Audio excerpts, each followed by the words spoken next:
Back on Inside Tennessee, John Norrie. Mr. Lee, sort of continuing with the discussion about health-related topics, can't let us go by without talking about opioids and what we do about it. We've continued to see here in Knox County, Anderson County as well, a rise in the number of deaths that are attributed to that. Seems to be no stopping it at this point, and I'm just curious, I know you've been asked this question before, but whoever gets to sit in the chair in Nashville will have to address this more. What are you thinking? Yeah, it's clearly a crisis.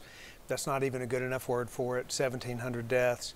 My wife and I did a ribbon cutting recently of a entire wing of a hospital in Tri-Cities committed to newborn infants that are addicted, and the subsequent problems that will be theirs for the rest of their lives is something we have to really address. There's three pieces from my perspective. There is the system itself, a systemic problem of too many prescriptions, too many pills in a prescription, too many pain clinics. Governor Haslam has taken good, strong first steps to address that system, but we have to keep addressing, looking at what in the system is failing. Why is Tennessee one of the most overprescribed states in the country? The second piece of this, when you put pressure on the system, then fentanyl, heroin, meth resurfaces in a greater way as it is right now. The illegal side of this comes right back up.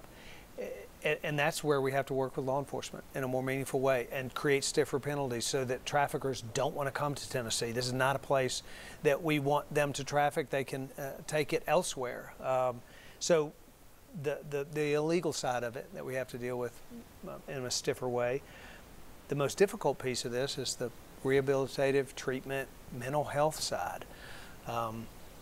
The new understanding around adverse childhood experiences and the impact of trauma and the connection between trauma and addiction, and the reality that short-term and short-based treatment programs don't really work. This is a condition that we are really just now starting to understand from a mental health side.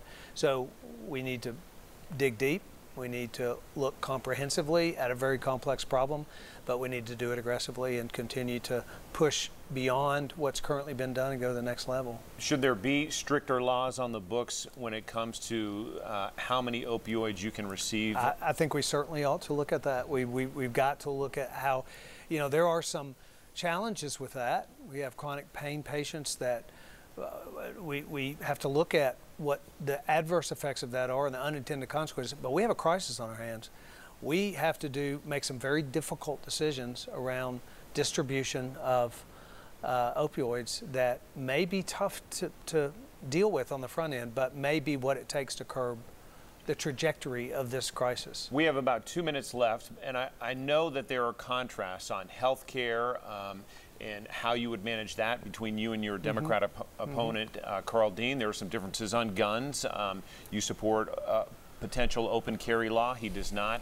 What do you see as a state of Tennessee under Bill Lee versus a state of Tennessee under Carl Dean? What's the biggest difference people would notice? Well, I'll talk about Bill Lee. I won't talk about Carl Dean. I think that I view Tennessee as a remarkable state. I've been from one end of this state to the other, and 95 counties. We're doing another 95 county in 95 days tour right now called the Believe in Tennessee tour.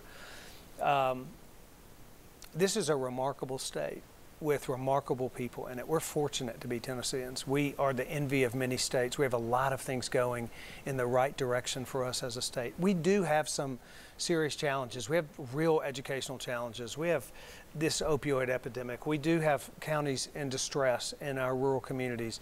We have a recidivism rate. We haven't even talked about that today, but I've been very involved in nonprofit work around recidivism and sentencing reform and public safety, because I believe people want a good school, a good school for their kid, a good job, and a safe neighborhood. And those are the things that are most important. We live in a remarkable state, but I read a business book a couple years ago called Good to Great. Good is the enemy of great. Being satisfied with being pretty good is a detriment to all that we can be. I believe Tennessee can lead the nation with the right leadership, and I'd be honored to do that. Bill Lee, we appreciate your time this morning. Thank you very much for having me. Best of luck to you on the campaign. And we've extended the invitation to Carl Dean as well. We hope to see you in the coming weeks on Inside Tennessee. If you miss a broadcast, Catch us on WBIR.com. You can watch the full thing or listen to our podcast.